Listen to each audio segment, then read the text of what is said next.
Minsan, marirealize mo na hindi pala kilig ang sukatan ng tunay na pag-ibig, kundi pananatili. Ngayon ko mas naintindihan kung bakit kailangan natin humanap ng partner na mas malalim magmahal kaysa sa atin. Hindi kailangan yung marangya ang kaya ibigay, basta kaya kang bigyan ng kapayapaan, consistency at tunay na effort.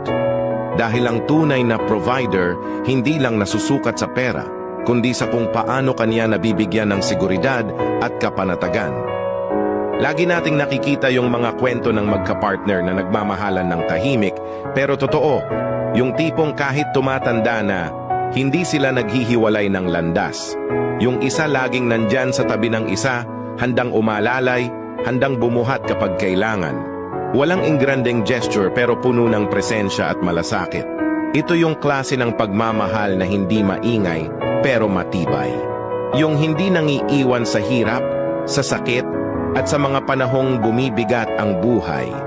Paalala na ang totoong pag-ibig, hindi lang puro pangako, pinipili ito, ipinapakita ito, at pinaninindigan araw-araw. Kasi sa totoo lang, lahat tayo umaasa na darating yung ganitong klaseng pag-ibig. Yung kayang tumagal, kayang sumuporta, at kayang manatili kahit gaano kabigat ang buhay. Sana lahat tayo matagpuan ang pag-ibig na hindi lang masaya sa simula, kundi nananatili hanggang dulo.